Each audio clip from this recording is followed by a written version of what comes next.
Good evening and welcome to the November 24th, 2025 work session of the Mayor and City Council. Tonight we have one topic for discussion, and we're going to talk about Move Safe, our citywide safety action plan. And I'm going to turn it over to Doug Smith and to introduce it and go through the presentation. And we welcome David. We welcome David Samba, from our project manager from Kimley Horn. Take it away.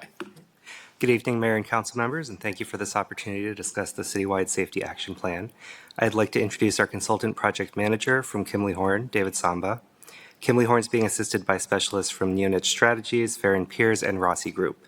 Our team has made great progress and is now at an ideal point to provide an update. So tonight, David will give a summary of the project thus far, including analysis, engagement, and findings, as well as a timeline for the remainder of the project.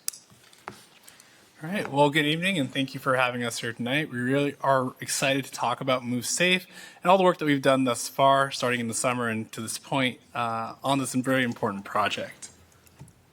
So just a little bit of an overview of what we're going to do tonight. We'll talk a little bit about kind of the background on the project, which you all are familiar with, but I just want to make sure we're level setting.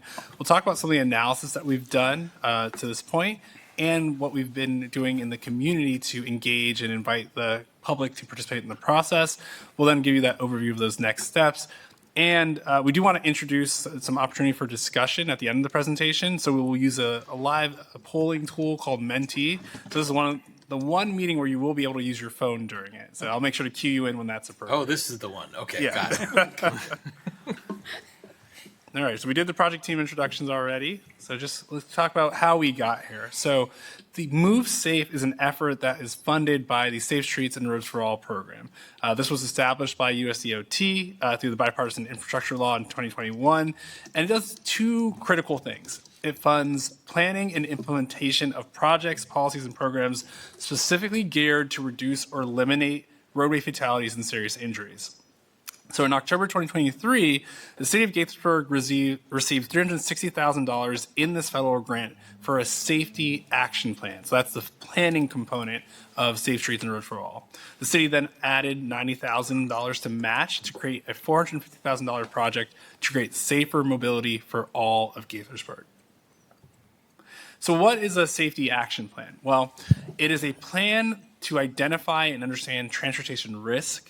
I like to think of it as a playbook to help us select the most appropriate strategies to decrease the severity and quantity of collisions that are occurring in our community. It also is a process that's going to help us get to safer outcomes. Critically, when we talk about safety action plans, we're talking about all modes of travel. We're also talking about the entirety of Gaithersburg. When we think about the components, and USDOT has established very specific requirements for what a safety action plan is and isn't, we have on the screen 7 different components that need to be included in the process. Goal setting, which you all have done and we'll talk about in a few slides, to establish what is our target in terms of reduction of severe injuries and fatalities. We need a planning structure, a multidisciplinary effort to think about, study, evaluate the issues, and come up with solutions. It can't just be an engineering solution, it needs to be an all-in effort. Safety analysis, which we'll go over, engagement and collaboration so that we are making sure that our process is informed by and co-created with the community. And then some other elements, policy and process change to make sure we have the right environment so that we can actually implement the types of projects that will be game-changing, move the needle with respect to safety, actually identifying the strategy and those projects, and then throughout the entire process of developing a safety action plan, we do need to have transparency in the way that we're doing it. So it's not just a plan that's developed back of house, but it's one that's done in the community, with the community, and then the outcomes and the progress of that are published, of course, with the published document, but also digitally, and there are means for the community to continue to participate in the process even after the plan is completed. I should say also the safety action plan is critical because as part of the Safe Streets and Roads for All program, the big dollars are really in implementation, but you can't have access to implementation dollars until you have a certified safety action plan. So this is step 1 to get you to that critical step 2.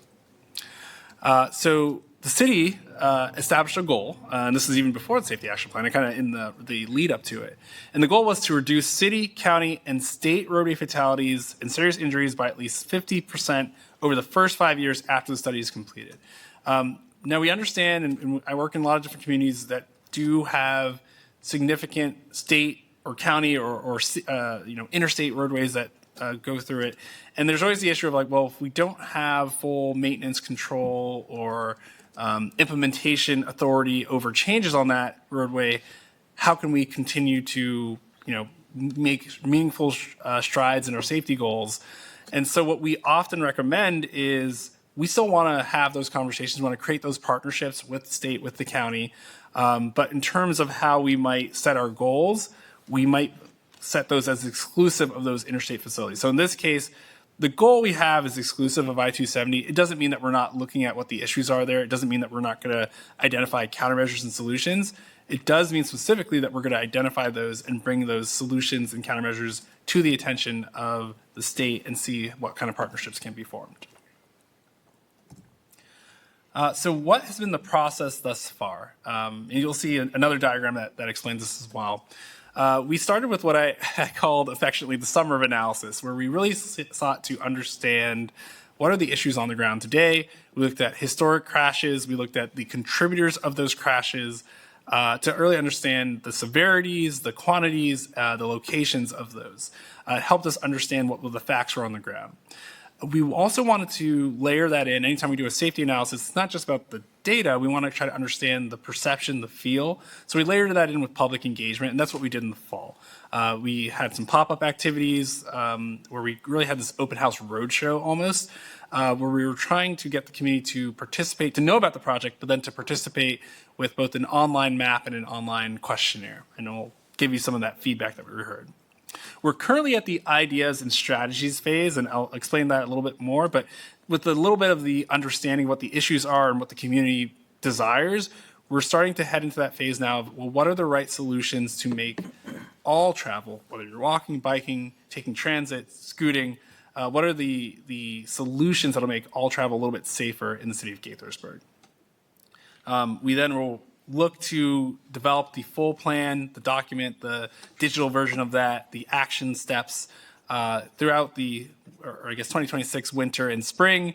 And then there are, specifically for your plan, you identified some early actions that we wanted to see to help create progress. One of those actions is developing road safety audit guidelines. Another action is developing more transportation, complete street type guidelines as well as developing a framework for public education campaigns related to a specific safety challenge or concern that we might identify through the course of this project.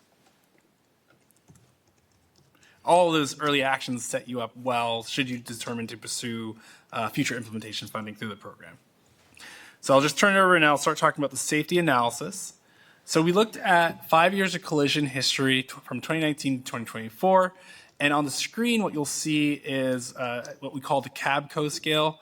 K, A, B, C, O are references to the different severities of the collisions. K being fatal collision, and then A through O, or A through C being different levels of injuries, and O being a property damage only collision. The safety action plan, as I mentioned, is chiefly concerned with our severe collisions. In that case, it is the K and the A, the fatal, and the incapacitating injury collision. So you can see over that 5-year timeline, in the city of Gaithersburg, there was about 5,803 total collisions. Of that, our K and A collisions were 79 collisions.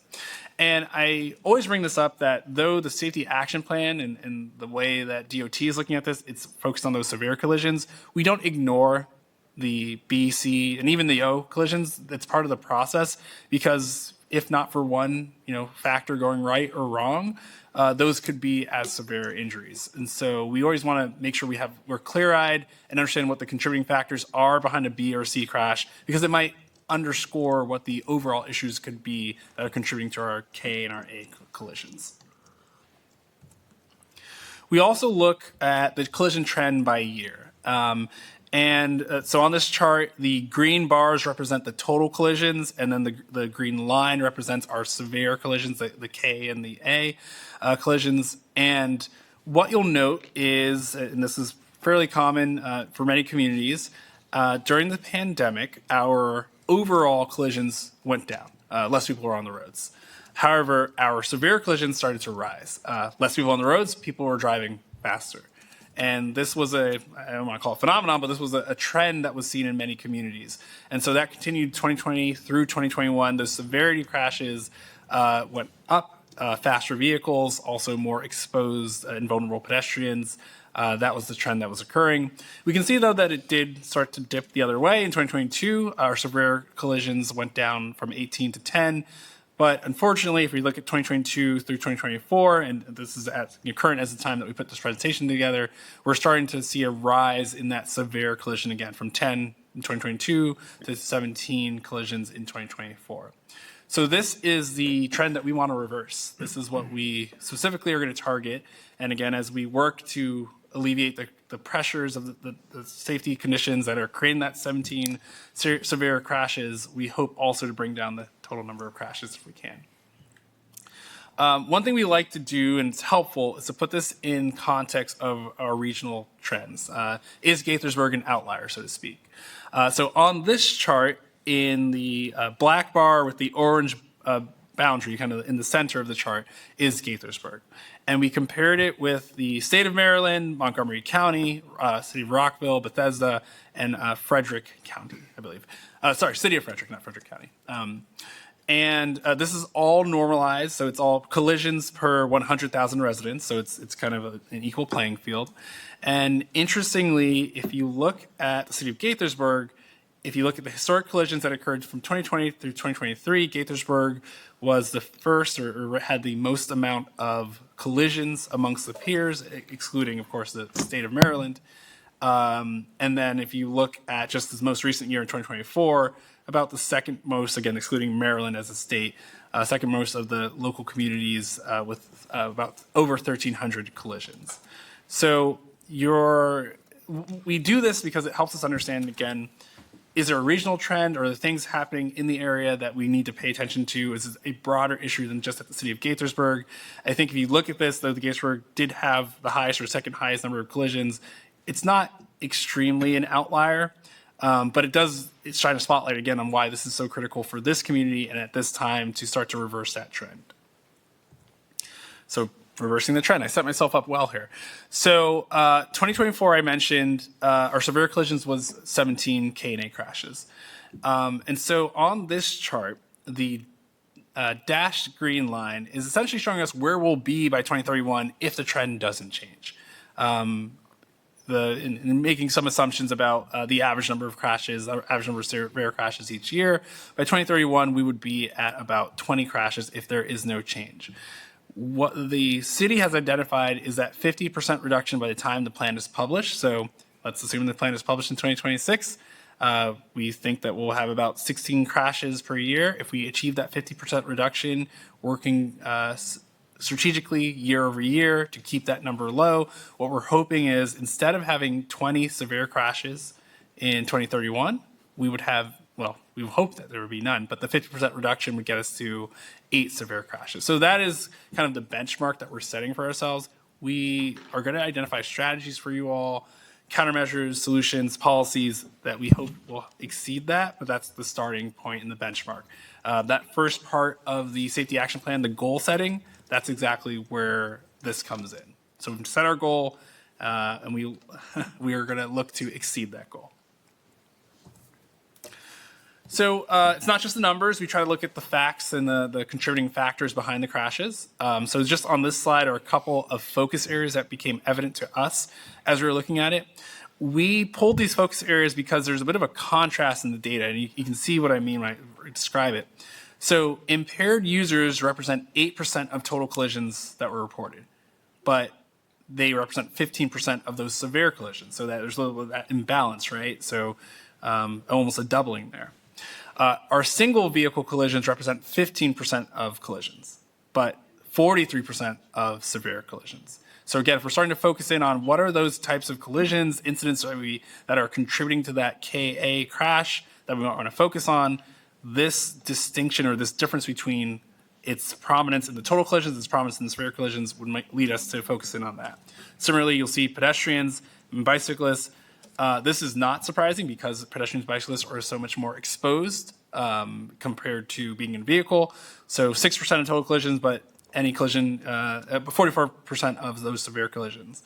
And then the last slide kind of just underscores, and there's more of a similarity here, that a lot of our collisions are happening in intersections. So it's not, just over the segments of roads, but it's at our intersections where there are complex movements, where there are multiple modes kind of integrating, right? You have pedestrians along a cross, vehicles turning, and so specific attention should be and will be played in terms of the solutions we come up with at our intersections.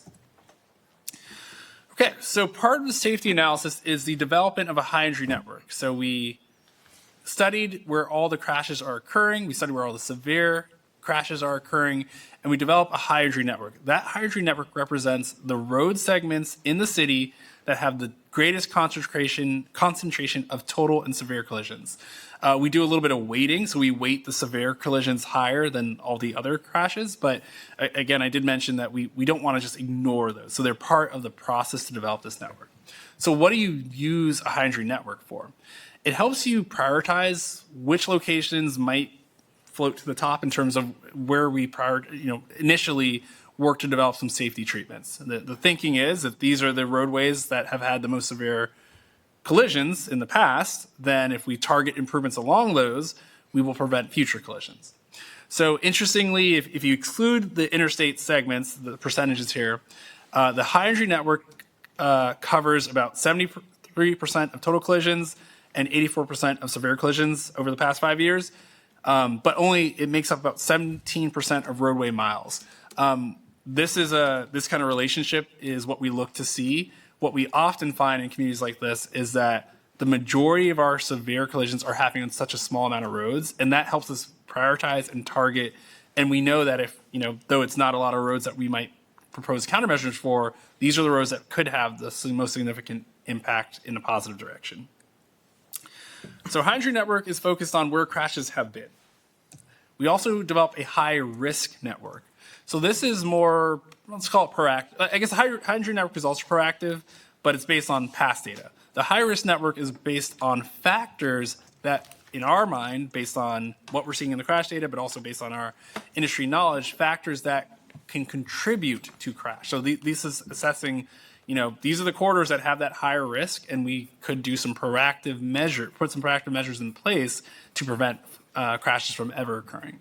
So again, this helps us identify segments that are most susceptible to traffic collisions.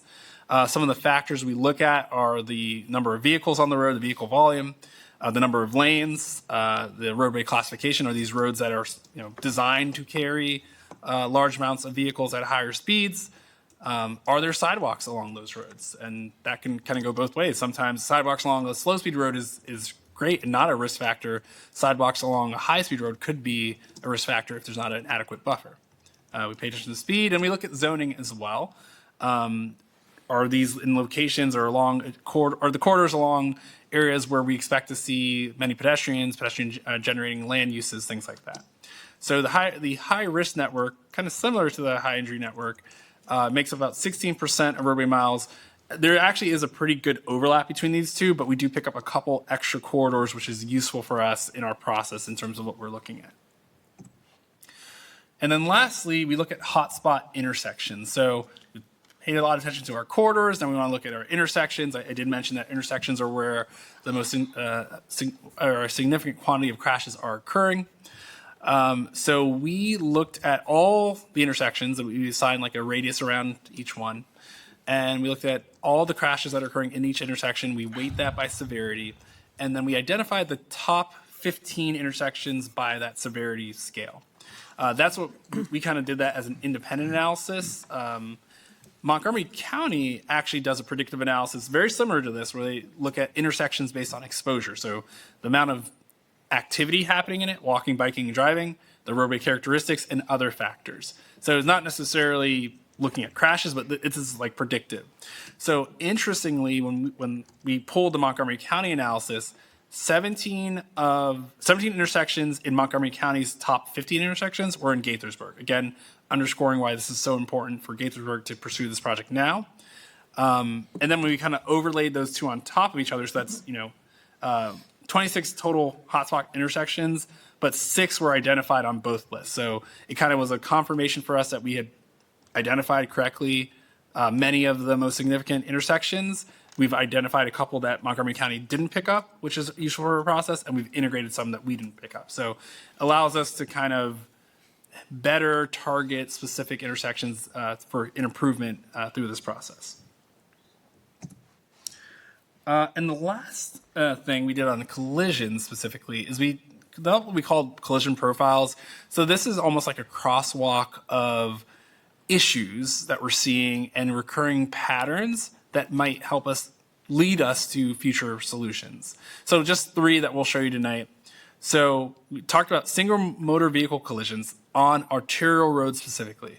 So they make up 6.5% of all collisions, but 16% of severe collisions and 60% of roadway network. So again, if we're looking for solutions, it's not just solutions for single motor vehicle collisions, but specifically on those collisions where they occur on arterial roads and what specific countermeasures make the most sense on arterial roads. Similarly, I talked a little bit about land use being a component of this. So the middle column or middle row, vulnerable collisions, 2.8% of all collisions. Near mixed-use districts specifically, 2.8% of all collisions, but 26% of severe collisions. And our zoning, about 33% of our zoning is a mixed-use development area. So again, if we're thinking about where we might prioritize or focus in, especially if we're trying to solve for the challenges of vulnerable roadway users, our pedestrians and our bicyclists, our elderly and our young, we might want to focus solutions that make sense in a mixed-use development area. And then lastly, left turns at signalized intersections. Again, signalized intersections are one of our challenging locations. We can see that 81% of our intersections are signalized. And so if we start to come up with treatments that make sense in a systemic fashion that we can apply wherever we have a signalized intersection, like left turn hardening as an example, that could help us solve some of the, at a widespread level, that can help us solve some of these collision issues that we're seeing. All right, so that was all the safety analysis. We also layer into this process a community needs analysis where we are looking at who is impacted and how we might better serve them. So we did this in a couple different ways. One way we did this is looking at some of these contributing characteristics or factors of our community: race, age, rent, average commute time, income, do they have a vehicle available, English language proficiency. And we mapped those, we kind of assigned a scale based on the concentration of those in each area of Gaithersburg. We mapped those, and then on the screen, the yellow dots are where our significant crashes are occurring. So the darker the color on the map, that green scale, is indicating the higher concentration of communities that might be more at risk of traffic collision. And interesting, when you put the K, so the KSI, that's KA, is SI is the same thing as A. Those are our fatal and severe crashes. When you put those in overlay, you see a high concentration of those yellow dots in areas that are darker, more heavily concentrated. So this is a confirmation again that there are disproportionate impacts of transportation safety, and so maybe this leads us to how we might prioritize or focus in on that. All right, so that was our analysis step. I do want to also just share what we've done from engagement. We had a project website. I hope all of you have seen it thus far. If you're not, you can get to it with that QR code. The website really is housed to help provide a little bit of information about the project, make sure that we're keeping current and informing the community on what we're studying, what we're learning. We're also using that to as our home for our community survey and our comment map, and give a little bit of insight about upcoming events. So you can see this was pulled a few weeks ago when we were leading up to our virtual community meeting. We have our survey. We really think of this as a preference questionnaire. It helps us understand current thoughts on transportation, how people travel, what options need the most improvement, what types of projects they feel are needed, what behavior should be addressed. So we asked for community feedback in that, and we had, all these stats I'm going to reference are from November 7th. The survey is still open, and maybe a question I'll have for you all is, I think we are perfectly happy to keep that open through December. I think a meeting like tonight is a good catalyst for more responses. So it says 196. I can tell you it's already at 260 as of, I just pulled it a few minutes ago. But I think it's a benefit to keep it open. So I'll say that. We can maybe confirm that in a bit. But with what we pulled on November 7th, 196 survey contributions, 62%, so the majority felt safe or moderately safe when traveling. But where folks did have concerns were with driving behavior. People felt there was excessive speeding at times, a lot of distracted driving, aggressive driving, or folks that maybe disobeyed or disregarded traffic laws. Also, many comments called out a lack of crosswalks as a contributing issue for some of the collisions, and similarly poor visibility both of vehicles seeing pedestrians and pedestrians seeing vehicles or other pedestrians at intersections. When we asked them what their top concern was, you can see on the chart on the right, speeding was the top concern. 65% of respondents said that was their top concern, and we asked them what they wanted to be for us to prioritize. Not quite a majority, but 44% said, please prioritize traffic calming, right? Let's bring our speeds and movement through our neighborhoods more in harmony with the character of our neighborhoods. 52% said poor visibility as a top issue or concern, and 62% wanted more or improved visibility at our crosswalks and intersections. And then you can see the percentages for that lack of crosswalks as a top concern. And so if you're trying to add up these percentages, we did allow folks to kind of put a couple different options so they don't quite add up, but it still references. So the survey was one tool. Another tool we had was a community comment map. So this is actually still live as well. So you can see on the screen there, we have a bunch of comment types that you can kind of put your preference or your issues, what you've observed, what you want to tell us about specific location-specific challenges you've encountered. We try to personalize the questions and say, like, what are issues that you have or people you know have experienced, what ideas you have, what areas of the city need the most attention. And you can see we have a lot of comments, kind of a density of comments, north and east of 270. I don't take that over to say, like, that's specifically where the issues only are, but because sometimes it's a factor of who sees the surveys, who shares the surveys, who shares the map. But if you think back to that needs map, the community needs map with the green scale, again, the concentration of folks that are maybe most disproportionately affected by transportation kind of skews towards that area as well. So again, as of November 7th, we had 199 total comments. The majority of comments were focused on pedestrian safety. That was the most cited issue. But driver behavior, intersection safety, and speeding, kind of corresponding with what was in the survey, was right up there in that next mix as well. So the survey and the maps kind of supported each other. And again, if we're thinking about things we will prioritize and solutions we'll draw in the future, we're going to focus on pedestrian safety. We're going to focus on driver behavior. That's kind of where that public information or education campaign comes in. And then we'll focus also on intersection safety and speeding issues. And again, this is just that same map, but now you can see the different colors of different types of comments. Again, just calling it some attention that we had a lot of pedestrian issues cited throughout the city, but it's certainly along North Frederick Avenue in Old Town. A lot of driver behavior issues along Montgomery, Maryland, Walker Avenues, and speeding. When we talk about driver behavior, where people can put the point and then give a comment, and the sub-comment was speeding. So even though speeding had its own bullet, we do just want to kind of clarify that there was kind of a dual focus on speeding. And then some, you can see near Kings Orchard Plaza, a lot of crosswalk-specific comments, and then some intersection comments along Great Seneca Highway at Lakeland Ridge. So again, this is still open for the community, and I encourage anyone who still has thoughts or feedback that they want to share to continue to do so. In addition to digital engagement, we did try to get out in the community. I mentioned we had an open house roadshow.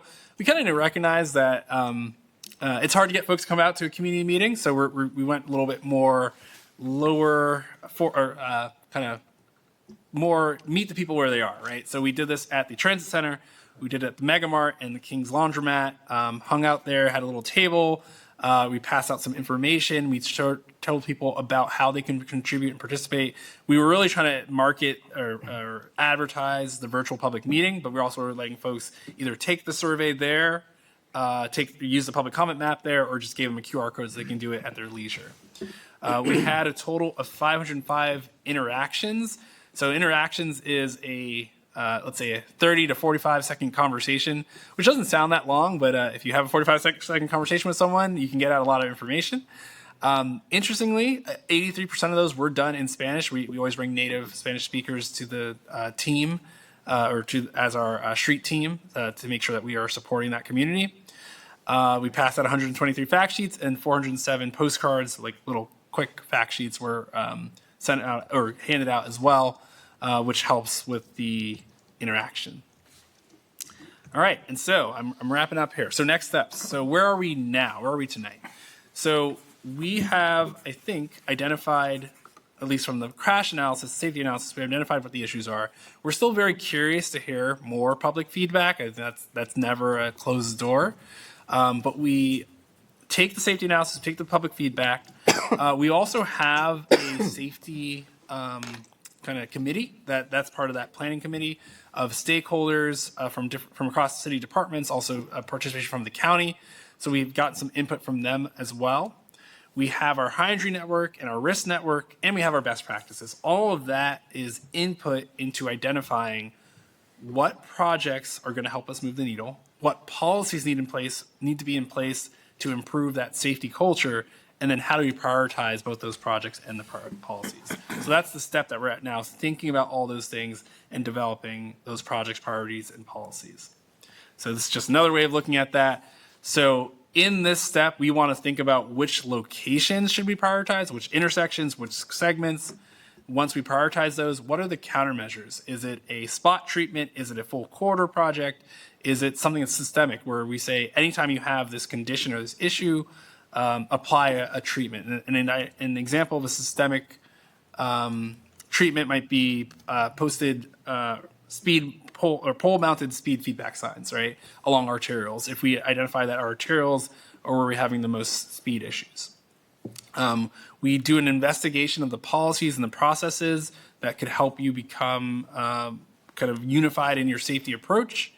I did mention we're to help you develop a streamlined approach to how you run a safety audit. So when we hear from the community that there's a safety issue on a corridor, how do we form the multidisciplinary team to go out and study that corridor?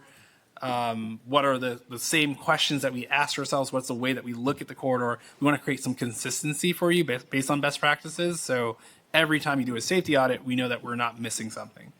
And then we also recognize, and we looked at some crash data, there were many crashes that occurred in dark or unlit conditions. And so we kind of have married our crash data with our streetlight data to identify where that overlaps, and we'll come up with some specific recommendations for corridors that might need some enhanced lighting or pedestrian scale lighting. So just to kind of put this in a schedule, we're in this winter of ideation, winter of developing our strategies. We'll do that through December. And then in kind of mid-December into January, February, and March, we're really going to start developing the plan, right? So putting pen to paper, testing out our solutions. We want to go back to the community once we start to identify those corridors that we prioritize, the types of solutions. We want to go back to the community to ask whether or not these are the right solutions, if they contextually are going to make sense or be embraced by the community. It's helpful for us to gauge that as well. It's also an opportunity for us to do a little bit of engagement. Maybe there are some countermeasures that the community has not seen before, and we're able to kind of tell them about them, where they work in other communities, how they work. And so we'll be looking forward to doing that in kind of that January, February-ish timeframe before we head towards the spring final plan. Okay, so with that, that's all I had for this evening in terms of the presentation. I do have some prompts, some discussions for you all, but I can leave it there and ask if you all have any discussion or questions before we go to that. Thank you very much for the presentation. Yeah, you can interrupt us anytime and to get us to participate in whatever you're going to have us participate in. That's great. this was a really good presentation, and I found the information and the approach to be really smart and enlightening here. I guess my question is, what's realistic in terms of an outcome of going through this process? I know we have a goal, change it from 18 or 17 to 8, or cut it in half. That's and I love that goal. Mm-hmm. Is it realistic? And the reason I ask is because I'm gonna try not to be cynical about the human condition, but I want to be realistic about it. We're talking over 17 or 18 in our worst years over the last 5 years. It's been 17 or 18 of these severe collisions. So maybe if you stretch it out over a year, maybe it's 1 or 2 a month. The way I'm looking at it, and there's I don't know how many tens of thousands or millions of trips that we collectively take, and if 17 or 18 over the course of a year are caused essentially by people someone's had a bad day, mm-hmm. They make a wrong decision. Like the human condition, it doesn't achieve perfection. Yeah. Can we really cut like a small number like this in half? Is that a realistic goal? So I think it's a really wise question. I like the way you asked that. So something that we think about, so this is all kind of focused on the safe systems approach to traffic safety. One of the critical tenets of that is that people make mistakes. Those mistakes don't have to be fatal or result in serious injury. The way we can confront that, we embrace that, people are fallible, but we embrace that and say, okay, well, if people are fallible, then we need to have redundancy in the system. So we want to have safe people, but if people make mistakes, then we should have safe vehicles. We should have safe roads. We should have safe policies. We should have safe kind of, I love this graphic they show of the safe systems, which is basically a Swiss cheese, right? So you can if you line up a piece of Swiss cheese, you might get through one hole, but you're going to hit a piece of cheese after that. So if we layer in all these redundancies, we can start to reverse that trend. I also say I appreciate that this process is really focusing on setting a goal and trying to achieve that goal, but it's not just about that endpoint, it's about the progress annually, quarterly, and I think that progress and transparency that I mentioned, we should not just look at the reduction in severe and fatal crashes as our only metric. We should look at the number of outreaches that we have at high schools where we're giving information about not using your cell phone when you're driving. We should look at the number of people who are self-reporting that they're using seatbelts every time they drive, right? So we can have these kind of supporting or supplemental progress markers to show that we're making progress, even as we have the big marker of let's bring that total count down. I want to say, I'm a transportation engineer, I'm a planner, I'm also a road safety specialist. This is one of the more challenging things we have to do, which is, to say, no, a crash doesn't have to happen. Because when you look at the statistics, you say, well, statistically it's going to happen, but this isn't really statistics. This is more of, can we build a safe network? Can we encourage safe behavior? And I think incrementally over time, we have seen communities across the United States achieve that 50% reduction. Some states or communities have achieved that 100% reduction. The last thing I'll say is that it's not just about achieving it, it's about sustaining it, right? So this is always going to be something that we're moving towards. Maybe that's one of the reasons why we went with Move Safe as the branding of this, is that this is a progress-based project, and each incremental step we take towards creating the community more safe is progress. Okay. Thank you for that answer. I'm kind of expecting someone up here is going to ask about autonomous vehicles, but we'll get to that later. I'm going to start over here. We'll go to Rob. Yeah, I have a question about autonomous vehicles. No, I'm just kidding. One, thank you for the presentation, and I look forward to using my phone to answer survey questions. Just a comment, and I know we've talked about this for a long time, and so the county adopted Vision Zero. The state adopted towards zero deaths. Mm-hmm. And I appreciate pragmatism at some points, but sometimes idealism should rule the day. It's better for messaging. And so towards 50% reduction doesn't quite sound as good as Vision Zero. And so I'm going to throw it out there again. Why don't we align city policies with the county and with the state with respect to both messaging? And I guess what's been said before is the substance, I think, of what we've adopted in the city tracks with it. It's just we don't necessarily have the messaging. And so that's the only thing I saw there that I was like, towards 50% reduction. Yeah. That's all before you, sorry. Yeah, I'm not sure David's able to answer that sort of policy question. It was Brian, more go ahead. comment. The 50% is something we discussed extensively going back to when we were applying for this grant. I think to the mayor's previous point is that if we set the goal as zero, it would be perceived as unrealistic. And not that it's ideal, but unrealistic. So the 50% over 5 years is a bold, significant improvement that we felt like was reasonable for what we could accomplish with constraints, cities, counties, state roads, federal, interstates. That was a very high goal at 50%. So if we achieve that, maybe the next iteration we go to zero. I mean, it looks like actually most of the conflicts are occurring on state and county roads too. So maybe idealism isn't winning the day there, but I don't know. Good point. Yeah. Neil, did you go ahead? Yeah, I mean, we, at the Transportation Planning Board for the region, we've had presentations on this. The safe systems approach seems really solid. I was very impressed with the presentation we had. I'm very glad that the city applied for this grant money. Hopefully, with the new boss at the federal level, the grant money continues to flow for projects like this. But this seems great. And, I guess I'll take a different approach from Rob. I agree with the realistic goal setting.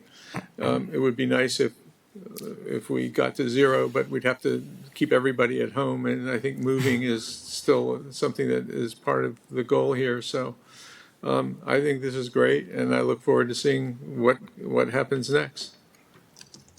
Thank you, Neil. Lisa. Thank you, Mr. Mayor. Thank you, Doug and David, for this presentation. One quick question. With the community outreach, and I'm so glad you did it, thank you. Did you choose those sites based on analysis?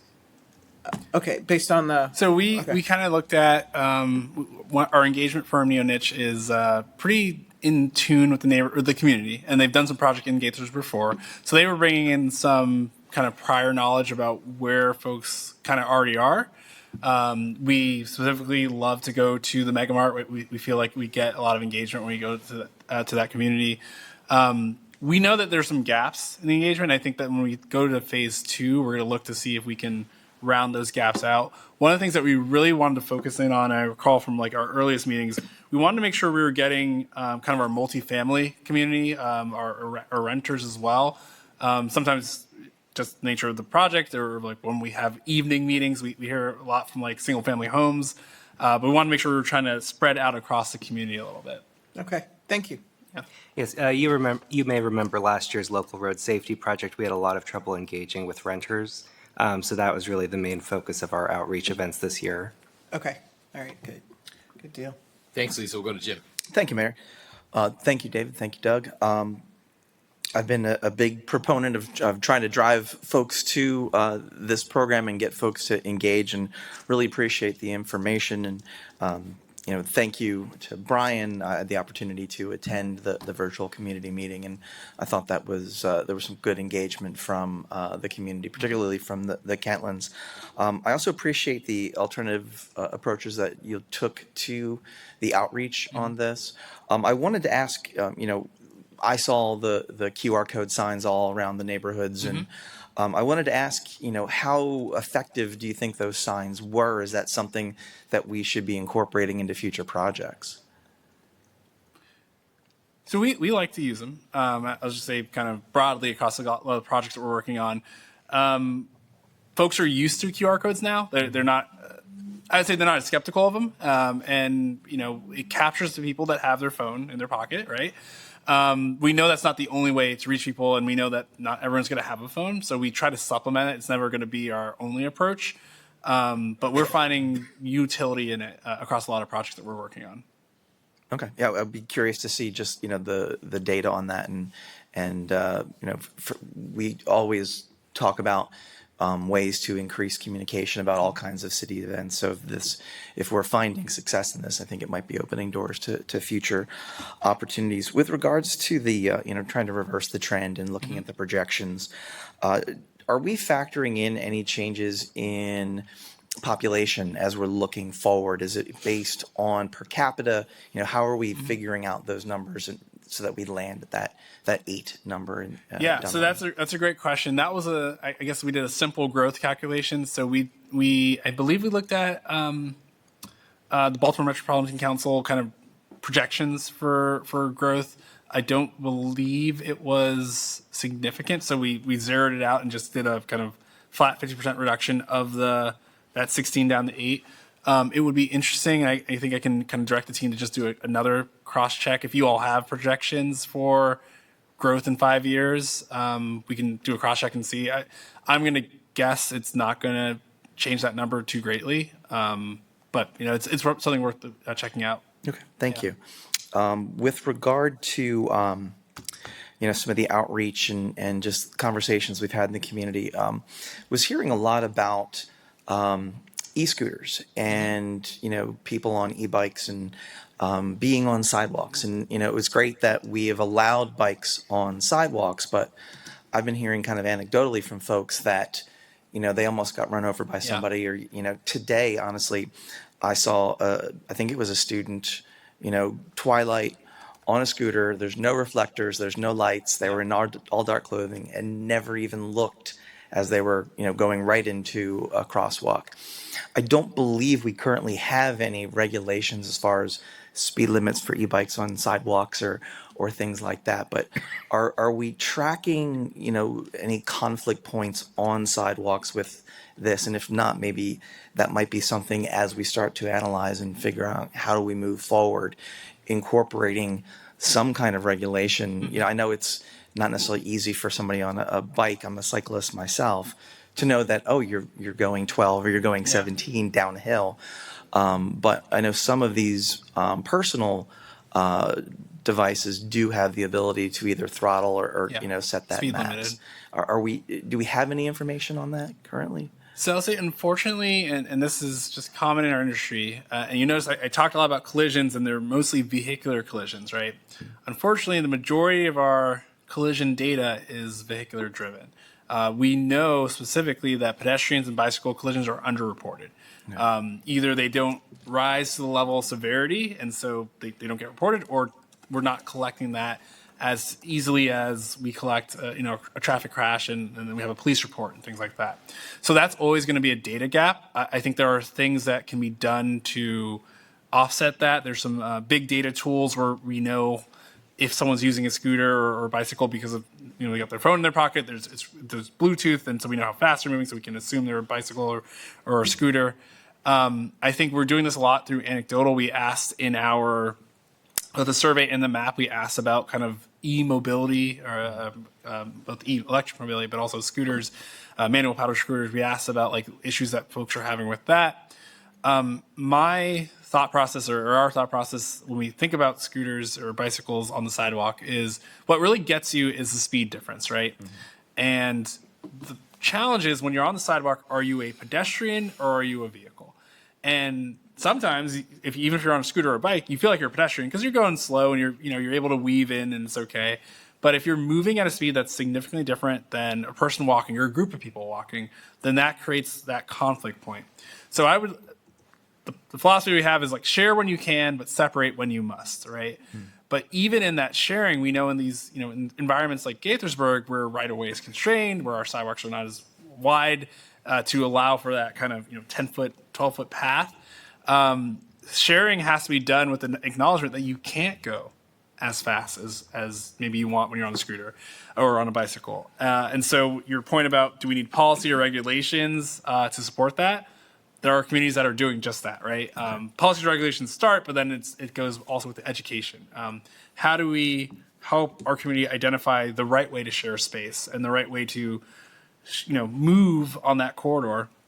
And then on the other side of it is, well, I said separate when you must. So if there is a desire to move at speed and it can't be done on the sidewalk, how do we create space for that scooter and the bicycle in that curb lane? And how do we have our vehicles and our motorists respect and cherish that space for them?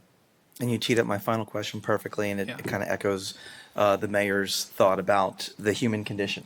And, we've been saying that we can engineer the roads and sidewalks as safely as we can, but there's still the human element. So it sounds like education, you mentioned schools, is going to be a really important part of however we roll out the next phase as we start to implement some of these changes. Yes, I think we will come up with a set of recommendations specifically geared around education and behavior. Okay.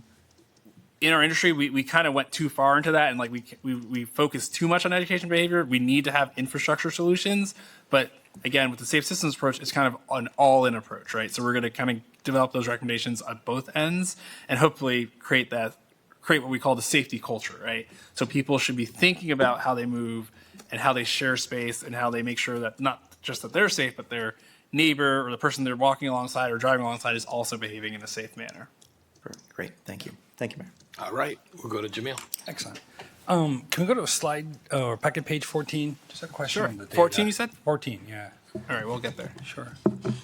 Oh, okay. Back.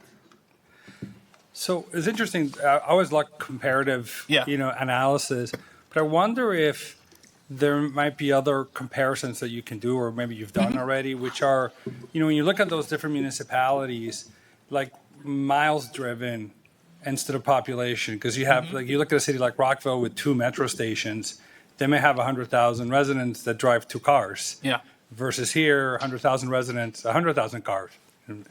Or so things like that, or number of cars registered in that zip code versus the other. How would that change these comparisons? Yeah, so I think I couldn't guess at it, but I think what we could do, because you're right, it actually does add an interesting complexity to it. What we've done when we do peer comparisons in other communities, we do put a little table together to say okay, well, what are some relevant factors? And I like that you pulled out vehicle miles traveled, maybe average vehicle ownership. Is the community that has a metro? Is the community that doesn't have a metro? I think it can provide a little bit of texture to this. And then, we sliced it by just doing collisions per 100,000 residents. We could kind of come up with these other factors to normalize it. This is useful for us, again, the place where Gaithersburg is in its safety journey and maybe what we want to focus in on. So I wouldn't go too far afield of what is it going to tell us, but I think it would provide more context. So I think that's something, as we put together the first phase report, which is kind of the outcome of what we're doing right now, I think that'd be useful to add that kind of context to it. And are we talking about autonomous vehicles yet? Go ahead, do it. Oh, no. Yeah. I left the question for you on purpose. Yeah, thank you. So we just came back from the National League of Cities, and when we were there, I reading on the internet, Waymo got their territory expanded significantly in California, where I think you can go San Francisco to LA or San Diego to LA. Pretty soon you'll be able to go San Francisco to San Diego, fully autonomous. And you can see that kind of map expanding. How are you what are the 5 years from now, 7 years from now in this vision where maybe we have up here in Gaithersburg, as fleets of autonomous vehicles. So maybe the miles driven is increasing, but all the safety reports I've read, at least that have been published, show 10x safer performance from those vehicles versus us driving. Yeah. So with the caveat that they're not here yet, so we don't know. But the thinking is, if you have more autonomous vehicles in the fleet, more harmonious speeds, better kind of precision recognition of danger and issues and maneuverability, that is the thought that would bring that level of safety up. What I kind of talk about when people ask me about autonomous is it's not really, I think it will be very safe when we're at that 100% condition. Right. But when we're at the 30, 40% condition and you've got some autonomous vehicles and a lot more regular people, manual drivers, I guess, or manual motorists, that kind of interrelation is something we don't fully we can't fully encounter or grasp like, well, what is that going to look like? If my autonomous vehicle is fully safe and making the most safe maneuverable move, but I am a person and I judge something to be safe, but I might think, oh, I should swerve left, but really I should have swerved right? So that kind of mix of modes and the adoption rate of autonomous is something that we need to be mindful of. I think within the context of this plan, we will give you, or we should give you, some sort of like guidance about how do we continue to evaluate and embrace this technology that we do believe is coming. We do think it will be more widespread. And how do you, almost not quite like having a scooter guidance, but like just what should we be thinking about? What should we be on the lookout for as these come into our community?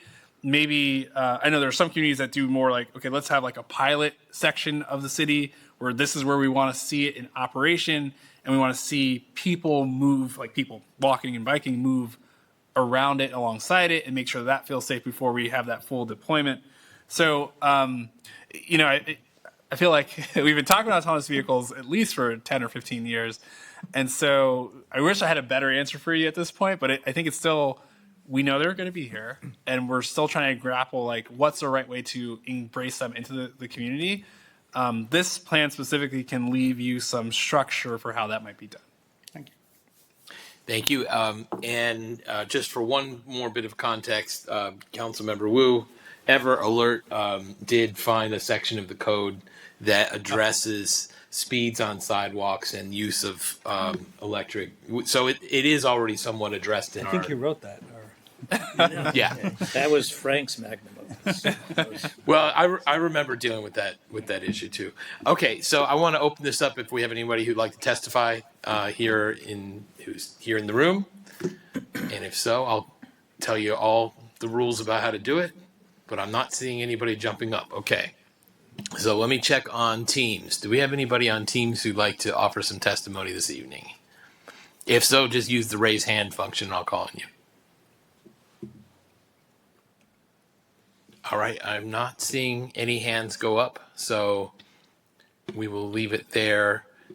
This has been a really. Oh, do you want to have us do our exercise here? I certainly could, but I don't want to take up too much of your time because I feel like you've indulged me quite a bit. But I had a couple questions for you all, and it's helpful for me from a data perspective. Sure. All right, let's see. But I can be brief. That's just the agenda. All right, so back to our QR codes, as we talked about how widespread those are. So this is just a tool called Mentimeter. I'm not sure if you've used it before, but it's an online polling tool. We like to use it in large groups. So if we do get to the route of like having a community meeting, we'll probably end up using this for that. It's useful for that conversation. So to log in, you can either scan that QR code or you can go to menti.com and put the code in. I see that we already have 6 people in the room, so I think you all got there. Perfect. We did it. Okay, you were well ahead of the game. Thank you. All right, so, I'll skip this one because I want to get to the data. So I talked about a lot of things tonight, and I did mention that the Safety Action Plan is really focused on all modes of travel. It's not just about vehicles. It's not just about bikes. It's about how do we improve safety for all. But you all have better insight into the city than I do. Even, I tried to study it, but you all live it. So I'm just curious, what modes of travel in the city do you feel need the most safety investment or improvement? I've given you a bunch of options here, but if I left something out, there is the other option as well. And I think you can choose a couple options if I'm not mistaken.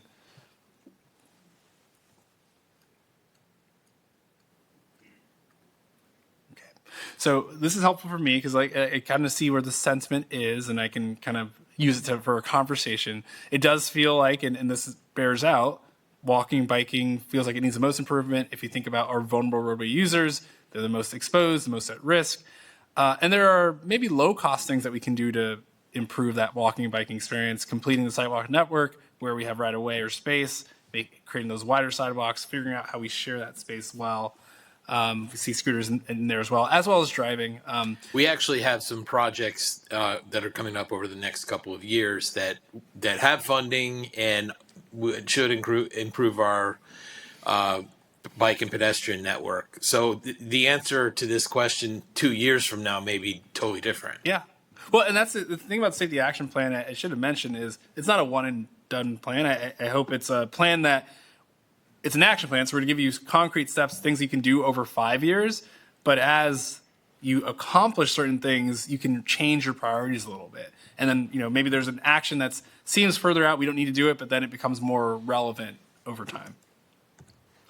So safety action plan is also a great opportunity for visioning. This is just a word cloud we'll build here together. So think about a word or a phrase, short phrase that best captures your vision for improved safety. What does that look and feel like? Some people say walkable. Some people say fully connected. I'm just curious for you all as we think about safety. Gaithersburg in 5 years after this plan, how do we vision transportation safety?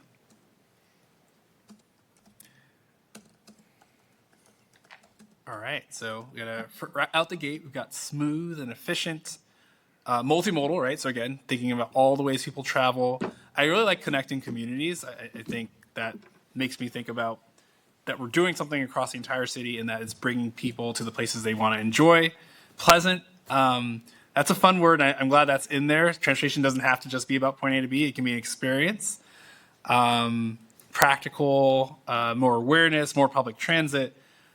Vision 0 towards 0 death, again, maybe thinking about that target a little bit more, and walkable as the big thing. And interesting about walkable, all of your trips, whether you're driving, taking transit, riding a bike, they all start as a walking trip, right? We have to do something to get you to that mode that you might want to take, if not doing the full walk. So, that is kind of an underlying current of all of this. Okay, that's helpful. And then this is a little bit just... I gave you some factors that are contributing to transportation crashes in Gaithersburg. I'm hoping you can help me think about what things are contributing to risk. These are just a couple of things that we're seeing. And again, your perspective here is helpful. So I think you're just scaling them from 0 to 5, maybe. Usually I have my phone open so I can remember what all the scales are. But you're scaling them and just saying, how much do you think these things factor into the transportation risk? The fact that we have that auto-oriented land use and kind of auto-oriented culture is the fact that, maybe it's educational awareness that's missing or lacking. It's our driver behavior. So I'll give this a second for folks to put their thoughts together.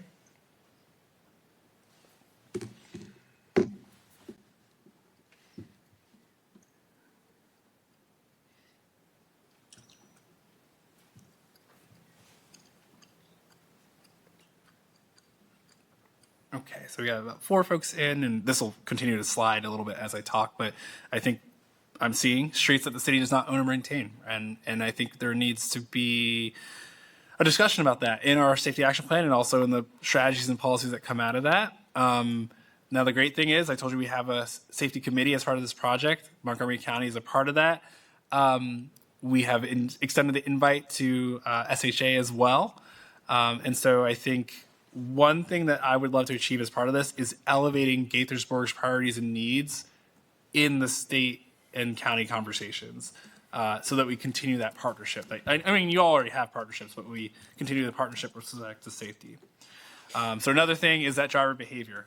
So that's of interest of mine as well. And I think that there are some specific strategies that we'll want to tailor for your community specifically in terms of what we think will be impactful there. And then speed rising to the top as well. Okay, I think I have 2 more and then I'll leave you alone. So we always think about the themes of our plan, things that we want to emphasize as we develop it, things that we want to emphasize as we talk about it with the community.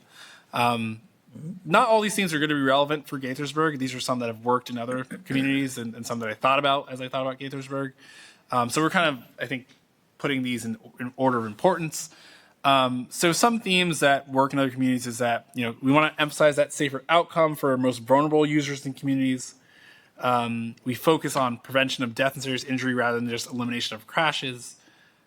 We focus on identifying and responding to the high injury network, or we identify and respond to the high risk network. Again, thinking about, do we focus on where crashes have been or where crashes may be in the future? That's kind of the difference there. Do we make this a plan not just about safety, but also about access, and specifically for those that might have mobility impairments. How do we help their condition or help them achieve full opportunity and participation in the community? We How talked a many do little we about. have to rank? All of them, or just? I think if I'm not mistaken, are you putting a number or are you moving have them to- up and yeah, you down? have to put 'em up I think and- you have to put them up and down. So I guess like if something's unranked for you, just put it towards the lower part of the list. We'll hope that your peers are doing the same thing. So we have a responsibility shared of all stakeholders. So again, how do we balance out what we're doing at each department, each agency, being proactive, and then balancing our lower cost quick implementation safety countermeasures with larger, more costly actions. So again, there are bigger projects, of course, but sometimes a small project could have a meaningful change. Okay, so we're starting to get some of these coming in here. All right, so being proactive at the top. The high risk network also at the top, so that kind of leads to that proactive nature. And again, the high risk network and the high entry network talk to each other. They're not. It's not an either or, but it helps us if I'm going to create like a weighting scheme for prioritization, which I will be doing. It helps me figure out like where you might put an emphasis on. All right, multimodal vision, making it safer, preventing those deaths and serious injuries. Okay, great. This is really helpful. So all of this is data that we're going to use in the next step, which is prioritization. Okay, I'll just move forward. And then let me just double check. Yeah, okay, so we'll do this last one, and if you want, we do the one after, but otherwise I'll let you go. So I talked about prioritization. So in our idea phase of the project, we are going to identify about 20 corridors and intersections that we think are what we should focus on. But the order of those 20 intersections and corridors has to be based on something. So we have a lot of different input. We've got feedback from the community. We will have a rough level of cost. We'll have an idea of, how many crashes could we reduce. We'll have a sense of how long would it take to put an improvement there. I'm curious from your perspective, and I see dots are coming in, so thank you. Where would you tell us to put the weight in the prioritization? So we'll see how this is coming in. I see, the outcome. So crash reduction, severity potential, the high risk network. How many do we select? I think I gave you 6 on this one. So 6, okay.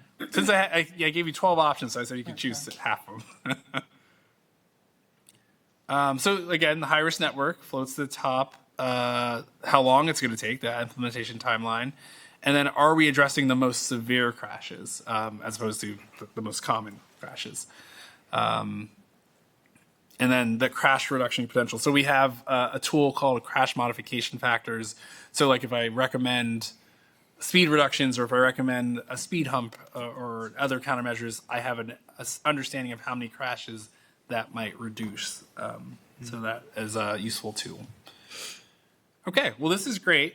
My last question to make you do my homework for me, is there any strategy or technology or policy that either you think the city should explore or you want us to explore or talk about in this plan? I think we talked about e-scooters, we talked about autonomous vehicles, so I've already kind of mentally thought about those, but if there's anything else, maybe from your most recent meetings or your conferences that you went to that you're curious about, we can use this as an opportunity to explore. And if we think that you're on the right track already, we could just leave this. You can just give me a thumbs up. Okay. All right. Automated enforcement, stop sign cameras. So of course we'll need to make sure that and again, policy, right? So there's a little bit of like a legislation kind of conversation about this. One-way traffic, is that converting two-way streets to one-way or converting one-way streets to two-way? So there are certain areas where we've considered, should we make one in this way and one out that way? Okay. Where it's currently two-way. Where it's currently currently two-way. two-way. Okay, thank you for the thumbs up. I appreciate that. More frequent protected crossings along higher speed roads. Yep, certainly. What is the ADS? In that first column, that's the first one.